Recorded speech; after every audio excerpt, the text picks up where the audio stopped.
টানা ৬ বছর ধরে একরকম হামাগুড়ি দিয়ে বাড়ছে কোরবানির পশুর কাঁচা চামড়ার দাম। তবে তা কেবলই লবণের পেছনে সরকারের মোটা খরচা ঘিরে। ফলে এখনও ভাঙা যায়নি ২০১৩ সালের রেকর্ড। মূলত বর্জ্য পরিশোধনে ব্যর্থতার কারণে সংকুচিত হয়ে পড়ে রপ্তানি বাজার, আর সেখান থেকেই সংকটের সূত্রপাত। ট্যানারি মালিকরা বলছেন যে টিকে থাকতে সস্তা কাঁচা চামড়ায় নির্ভর করতে হচ্ছে তাদেরকে। বিস্তারিত জানাচ্ছেন সহকর্মী রাকিব হোসেন। করোনাকালে কোরবানির পশুর লবণযুক্ত কাঁচা চামড়া বিক্রি হয় সবচেয়ে কম দামে, বর্গফুট মাত্র ৩৫ থেকে ৪০ টাকা দরে। ঢাকার বাইরে যাচ্ছিল ৩০ টাকার কম। এরপর টানা ৬ বছর ধরে বেড়ে তা হয়েছে প্রায় দ্বিগুণ। তবুও ভাঙা যায়নি ২০১৩ সালের রেকর্ড, কেননা ওই বছর সরকারিভাবে নির্ধারিত দরে ছিল ৯০ টাকা প্রতি বর্গফুট। অর্থাৎ এক একটি গরুর চামড়া বিক্রি হয় ৩,০০০ টাকা পর্যন্ত। বিশ্লেষণে দেখা যায়, ট্যানারি মালিকরা বর্তমানে যে পরিমাণ চামড়া কিনছেন তা করোনাকালের চেয়ে দ্বিগুণ। আবার ২০১৩ সালের হিসাবেও অন্তত ২৫ লাখ পিস বেশি, অর্থাৎ চামড়ার সরবরাহ বেড়েছে। কিন্তু এই সময়ে নানাভাবে সংকুচিত হয় রপ্তানি বাজার। ওয়েট ব্লু চামড়ার মূল্য $১.৫ থেকে কমে নেমেছে ৫০ সেন্টের ঘরে। উদ্যোক্তারা বলছেন, বর্জ্য পরিশোধনে ব্যর্থতা থেকেই এমন সংকটের সূত্রপাত। ইউরোপের কাছে বিক্রি করতে পারতেছে না, চায়না এখন তার নিজের ইচ্ছা মতো এটার প্রাইস আপ অ্যান্ড ডাউন করতেছে। এখন আমরা ওই চক্রের শিকার। আমাদের যদি আরেকটা মার্কেট ওপেন থাকতো এলডব্লিউজি হওয়ার কারণে কিংবা কমপ্লাইনের কারণে, তাহলে আমরা অন্য মার্কেটে কম দাম হলে বিক্রি করলেও কিন্তু চায়না প্রাইস বাড়াতে বাধ্য। ডেফিনেটলি আমরা চেষ্টা করি যে কাঁচা চামড়ার উপরেই যেন প্রেশারটা পড়ে, কারণ আদারওয়াইজ আমি সার্ভাইভ করতে পারবো না। আমার হাজার হাজার কোটি টাকার ইনভেস্টমেন্ট, আমার এমনিতেই অনেক ট্যানারি কিন্তু শাটডাউন হয়ে গেছে, আর বাকি যারাও টিকে আছে তারাও কোনো রকম সার্ভাইভ করে আছে। ব্যবসায়ীদের তথ্য মতে, হাজারীবাগ থেকে স্থানান্তরের পর সাভার চামড়া শিল্প নগরীতে প্রায় ১১,০০০ কোটি টাকা বিনিয়োগ করেন উদ্যোক্তারা। সিটিপি সহ পুরো প্রকল্প বাস্তবায়নে মোটা ব্যয় করতে হয় সরকারকেও। কিন্তু অনিয়ম অব্যবস্থাপনায় মিলছে না কাঙ্ক্ষিত সুফল, উল্টো বিপর্যয়ের মুখে পুরো খাত। এই সিটিপিটা যে রং একটা টেকনোলজিতে তৈরি হয়েছে, এটার জন্য আমি মনে করি দুইটা বিষয় তদন্ত হওয়া দরকার আছে, কেন হইল, কিন্তু বাস্তবে যে বিষয়টা দরকার এখন কিভাবে দ্রুত এটা সমাধান করে আমরা সামনে আগাইতে পারি, এই জিনিসটা আগে করতে হবে। তারা যে রিপোর্টটা দিচ্ছে সেই রিপোর্টটাও বাস্তবায়ন হয়নি, সেটা প্রকাশ্য করা হয়নি। কেন করা হয়নি এইটা জবাবদিহিতার আনা উচিত, কারণ ওইখানে অনেক ডিফল্ট বলা আছে। বুয়েটও এই দায় অস্বীকার করতে পারবে না, কারণ আমাদের যে মৌ ছিল ওই মৌ অনুযায়ী আমাদের সাথে এখন পর্যন্ত প্রতারণাই হয়ে আসে। গেল বছর চামড়া ও চামড়াজাত পণ্য শিল্পে সরাসরি বিদেশি বিনিয়োগ এসেছে $৩.৫ কোটি, আর ১১৭ কোটি আসে রপ্তানি আয়। কাঁচা চামড়ার ন্যায্য দাম নিশ্চিতে এক্ষেত্রে গতি আনার বিকল্প দেখছেন না বিজনেস প্রমোশন কাউন্সিলের এই পরিচালক। আমরা এনকারেজ করব যে বড় কোম্পানি যারা, তারা যদি নিজেরা ইটিপি করে, তাদের অ্যাফ্লুয়েন্টগুলো যদি তারা ম্যানেজ করে, তাহলে ছোট ইটিপিগুলো, ছোট ফ্যাক্টরিগুলো যদি আপনার এখানে আসে, তাহলে কিন্তু আমাদের আমরা কিন্তু এক্সিস্টিং ক্যাপাসিটিতে আমরা অনেক দূর এগিয়ে যেতে পারবো। বরাবরের মতো এবারও লবণে ভর্তুকি দিয়ে চামড়ার দাম খানিকটা বৃদ্ধির চেষ্টা চালাচ্ছে সরকার। রাকিব হোসেন, ৭১, ঢাকা। বড় শিল্প গোষ্ঠীকে বেশি ঋণ দিতে আরও উদার কেন্দ্রীয় ব্যাংক, কারণ বাড়ানো হয়েছে একক গ্রাহকের ঋণ সীমা।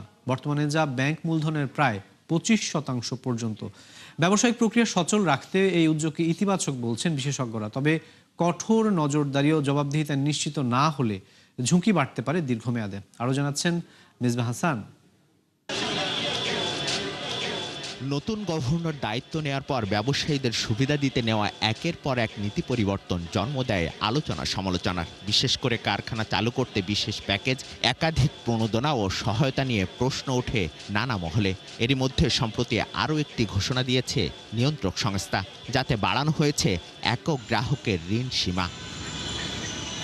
নতুন সিদ্ধান্ত অনুযায়ী বড় কোনো শিল্পগোষ্ঠী ব্যাংকের মূলধনের ২৫% পর্যন্ত ঋণ নিতে পারবে, যা আগে ছিল ১৫%। আর ২০২৮ সালের জুন পর্যন্ত বহাল থাকা পুরনো এই হারও বাতিলের ঘোষণা দেওয়া হয় একই সাথে। ফলে ব্যাংকগুলো বড় গ্রুপকে বর্ধিত সীমায় ঋণ দেওয়ার সুযোগ পাবে।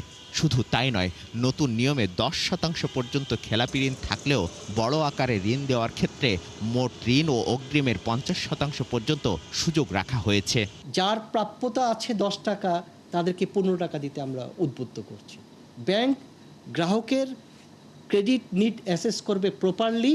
নতুন নীতিমালা বড় প্রকল্পে অর্থায়ন, আমদানি রপ্তানি কার্যক্রম ও এলসি খোলার সক্ষমতা বাড়াতে পারে বলে মনে করছেন বিশেষজ্ঞরা। তবে যথাযথ যাচাই বাছাই ছাড়া এই সুযোগ ভবিষ্যতে ব্যাংকিং খাতের ঝুঁকি বাড়াতে পারে বলে আশঙ্কা তাদের।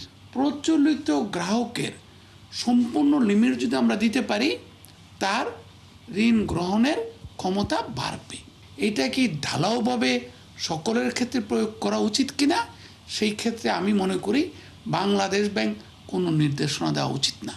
যদি ভালো ব্যবসায়ীদিকে সাপোর্ট করার জন্য এ ধরনের ইনিশিয়েটিভ নিয়ে থাকেন, যদি এটা এনশিওর করতে পারেন যে এই বেনিফিটটা তারাই পাবে, তাহলে এটা একটা ভালো উদ্যোগ।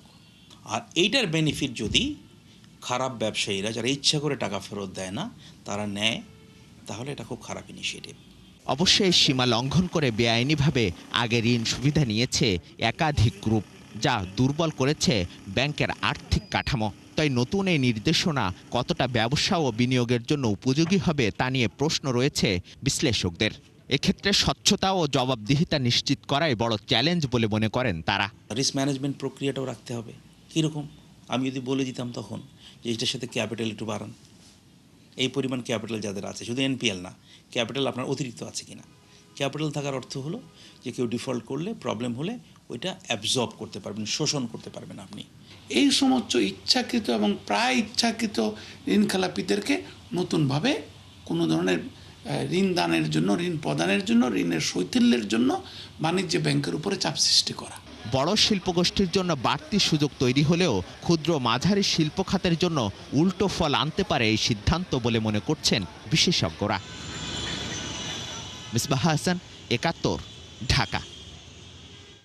পরিবহন ও যোগাযোগ খাতে সর্বোচ্চ বরাদ্দ দিয়ে আগামী অর্থবছরের জন্য রেকর্ড ৩ লাখ কোটি টাকার বার্ষিক উন্নয়ন কর্মসূচি এডিপি অনুমোদন করেছে জাতীয় অর্থনৈতিক পরিষদ। এই বরাদ্দের ৬২% থাকছে স্বাস্থ্যসহ 5 খাতে। দুপুরে রাজধানীর আগারগাঁওয়ে প্রধানমন্ত্রীর সভাপতিত্বে এনইসি সভায় নতুন এডিপি অনুমোদন করা হয়। অর্থ পরিকল্পনা মন্ত্রী জানিয়েছেন যে উন্নয়ন প্রকল্পের অর্থ ব্যয়ে কোনো ধরনের কোনো অনিয়ম সহ্য করা হবে না। বিস্তারিত প্রতিবেদনে।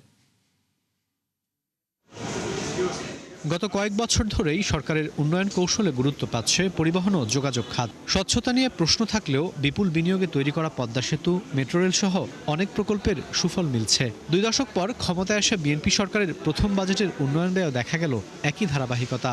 আগামী বছর এখাতে সর্বোচ্চ 50,000 কোটি টাকা খরচ করতে চায় সরকার, যার 19,000 কোটি থাকবে নতুন 3 মেট্রো রেলের জন্য।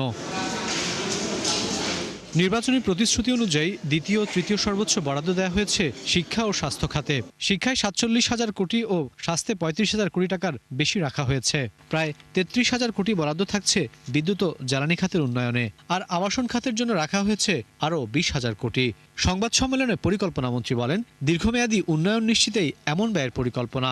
সার্বিক পরিকল্পনার একটি প্রতিফলন এখানে ঘটানো হয়েছে। আমরা একটা ভঙ্গুর অর্থনীতি থেকে সামনের দিকে যাচ্ছে। এটা পুনরুদ্ধার কিভাবে হবে, উত্তরণ কিভাবে হবে, পুনর্গঠন কৌশলটা কি হবে, এই কথাগুলোর, এই বিষয়কে মাথায় রেখে এটা একটা পরিকল্পনা হয়েছে। এই উন্নয়ন বাজেটের 1,90,000 কোটির যোগান দিবে সরকার। বাকি 36.5% জন্য নির্ভর করতে হবে বিদেশিদের উপর। যদিও সাম্প্রতিক বছরগুলোতে উন্নয়ন ব্যয় পুরোটাই ঋণ নির্ভর হয়ে পড়েছে। প্রস্তাবিত এডিপির মোট আকার ধরা হয়েছে 3 লক্ষ কোটি টাকা। এর মধ্যে জিওবি বাংলাদেশের অর্থায়নে, সরকারের অর্থায়নে 1,99,000 কোটি টাকা এবং প্রকল্প ঋণ অনুদান 1,10,000 কোটি টাকা। টেকসই অর্থনীতি এবং আঞ্চলিক ভারসাম্য প্রতিষ্ঠার একটি সমন্বিত রূপরেখা তুলে ধরা হয়েছে। পরিকল্পনা মন্ত্রী জানান, উন্নয়ন প্রকল্প বাস্তবায়নে অতীতের দুর্নাম থেকে বের হতে চায় সরকার। আমরা প্রকল্প শুরু থেকে বাস্তবায়ন শেষ পর্যন্ত এটার যে সময়সীমা, এটার উপর জোর দিচ্ছি এবং এটার প্রতিটি পদক্ষেপে, প্রতিটি স্টেপকে এটাকে মনিটর করা হবে। এনইসির সিদ্ধান্ত অনুযায়ী আগামী অর্থবছরে বাস্তবায়ন হবে 1,277টি উন্নয়ন প্রকল্প। রাকিব আল জাবেদ, একাত্তর, ঢাকা। সরকারকে টাকা ছাপানোর পথে নিয়ে যাবে নতুন বাজেট। নাগরিক প্ল্যাটফর্মের প্রাক বাজেট আলোচনায় একথা বলেছেন সংস্থাটির আহ্বায়ক ডক্টর দেবপ্রিয় ভট্টাচার্য। তিনি জানান যে বাস্তবমুখী বাজেট প্রণয়নে ব্যর্থতার পরিচয় দিচ্ছে বিএনপি সরকার। অথচ সংকটের এই সময়ে সুযোগ ছিল মানুষের রুটি রুজি বৃদ্ধিতে বাড়তি নজর দেওয়ার। বিস্তারিত জানাচ্ছেন রাকিব হোসেন। আমি সশ্রদ্ধ চিত্তে উত্তরাধিকার সূত্রে স্থবির অর্থনীতির উপর দাঁড়িয়ে বিএনপি সরকার, যা গতিশীল করার প্রক্রিয়া আরো কঠিন হয়ে পড়ে মধ্যপ্রাচ্যের অস্থিরতায়। এমন অবস্থা সামাল না দিতেই সামনে প্রথম বাজেট। সার্বিক পরিস্থিতি অনুকূলে না থাকলেও 20% বাড়ানোর উচ্চাভিলাষী স্বপ্ন বুনছেন অর্থমন্ত্রী। সংলাপে বিষয়টি তুলে ধরেন এসডিজি বাস্তবায়নে নাগরিক প্ল্যাটফর্মের আহ্বায়ক ডক্টর দেবপ্রিয় ভট্টাচার্য। বলেন, বাস্তবসম্মত বাজেট প্রণয়নে ব্যর্থতার পরিচয় দিচ্ছে সরকার, অথচ সুযোগ ছিল অর্থনৈতিক স্থিতিশীলতা রক্ষার পাশাপাশি মানুষের রুটি রুজি বৃদ্ধিতে নজর দেওয়ার। এই যে বলছে স্বাস্থ্য এবং শিক্ষা খাতে আমি বরাদ্দ বাড়াচ্ছি, যখন আপনার টাকার ত্রাণ পড়বে আপনি তাহলে কোন জায়গাতে বরাদ্দ তখন কমাবেন? আপনি কি তখন শিক্ষা স্বাস্থ্যতে কমাবেন? আপনি কি ভর্তুকিতে কমাবেন? নাকি আপনি দায় শোধ করা বন্ধ করে দিবেন? আপনার তো নাকি আপনি সরকারি কর্মকর্তাদের আয়কে আপনি ঠিকমতো দেবেন না? এই বিবেচনাগুলি, কৌশলগুলো পরিষ্কারভাবে আমরা এখনো দেখতে পাচ্ছি না। এইটা একটা বড় সমস্যা হিসেবে আগামী দিনে থাকবে। তথ্যমতে আসছে বাজেটের 7 ভাগের 1 ভাগ অর্থাৎ 1,40,000 কোটি টাকায় বরাদ্দ থাকবে ঋণের সুদ পরিশোধে, যার সিংহভাগ দায় সরকারি সংস্থাগুলোর। বিগত দিনে অপ্রয়োজনীয় প্রকল্পে বরাদ্দ দিয়ে এমন সংকট তৈরি করা হয় বলে মত দেন বক্তারা। টাকার উপরে তো আর নাম লেখা থাকে না, কিন্তু আমরা যে রাজস্ব আদায় করছি বোঝা যায় যে এটার একটা অংশ কিন্তু এখন ঋণের সুদের জন্য ব্যয় করতে হবে। ঋণ নিয়ে ঋণের সুদ করতে হবে, এরকম একটা ব্যবস্থা থেকে আমাদের কিন্তু বেরিয়ে আসতে হবে। ধারাবাহিক ব্যর্থতায় রাজস্ব আয় নেমেছে জিডিপির 6% ঘরে। তবুও আসছে বাজেটে বড় লক্ষ্য নির্ধারণ করছে সরকার। এজন্য রাখা হতে পারে কালো টাকা সাদা করার সুযোগ। এমন পুরনো পন্থায় পরিবর্তন আসবে না বলে মনে করেন বক্তারা। বাহামার মতো দেশ জিরো ট্যাক্সে এখন মানুষকে নিয়ে যাচ্ছে, বলছে তুমি যদি আয় করতে পারো আমার এখানে চলে আসো, ট্যাক্স দিতে হবে না। যে ইকোনমিকে মুভ করতে গেলে আমাদের ট্যাক্স পলিসিতে খরচ করার জন্য ট্যাক্স না করে ইকোনমিকে রক্ষা করার জন্য ট্যাক্স, এই পলিসিতে আমি যাওয়ার পক্ষে। সুতরাং একটা প্যারাডাইম শিফট আনার পক্ষে। এত অটোমেশনের কথা শুনছি, এত হাজার হাজার কোটি টাকা আমরা ব্যয় করছি, তাহলে আমাদের এই রেভিনিউ আর্নিং এ ফল হলো কেন? এইটাও মনে হয় মানে এটার জন্য একটা নতুন প্রজেক্ট করে আবার কয়েকশো কোটি টাকা খরচ না করে মানে এটার অন্য কোনোভাবে এটা একটা অ্যানালাইসিস করা যায় কিনা। চলতি অর্থবছরে সংশোধিত বাজেটের লক্ষ্য পূরণ করতে হলে শেষ 3 মাসে দরকার 2,15,000 কোটি টাকার রাজস্ব। ফ্যামিলি কার্ড যদি আমরা আগামী বছর বাস্তবায়ন করতে যাই। রাকিব হোসেন, 71, ঢাকা। স্পেশাল নিড আছে। মধ্যপ্রাচ্য সংঘাতের প্রভাবে বিপর্যস্ত কাতারের অর্থনীতি। হরমুজ অবরোধ আর ইরান হামলার ফলে বন্ধ হয়েছে গ্যাস রপ্তানি, যার উপর নির্ভর করে গড়ে উঠেছিল বিশ্বের অন্যতম ধনী রাষ্ট্র। ধস নেমেছে পর্যটন খাতেও। একসময়ের জমজমাট হোটেল ও বিলাসবহুল রিসোর্টে এখন শুনশান নীরবতা। আরও জানাচ্ছেন নাদিয়া ইসলাম তুলি।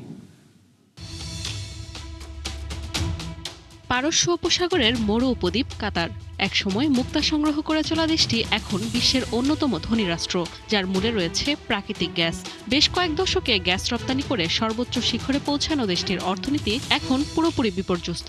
ইরান যুদ্ধে গ্যাস ক্ষেত্রে ভয়াবহ হামলা ও হরমুজ দিয়ে রপ্তানি বন্ধে এমন পরিস্থিতি। কাতারের মোট রাজস্বের 60% বেশি আসে গ্যাস রপ্তানি থেকে, যা দিয়ে মরুভূমির কাঁচা রাস্তার বদলে গগনচুম্বী অট্টালিকা, আলোকোজ্জ্বল নগরী করে তোলে দেশটি। আয়োজন করে বিশ্বের সবচেয়ে ব্যয়বহুল বিশ্বকাপ, আসে শত শত বিলিয়ন ডলারের বিনিয়োগ। কিন্তু ইরান যুদ্ধ কাতারের সমৃদ্ধির দুয়ার যেন আচমকায় বন্ধ করে দেয়। গেল 2 মাস ধরে গ্যাস রপ্তানি শূন্যের কোটায়। পাশাপাশি হরমুজে অচলাবস্থায় হচ্ছে না প্রয়োজনীয় খাদ্য আমদানিও। প্রয়োজনীয় খাদ্যের 90% আমদানি নির্ভর হওয়ায় বিকল্প উপায়ে সংগ্রহ করছে তারা।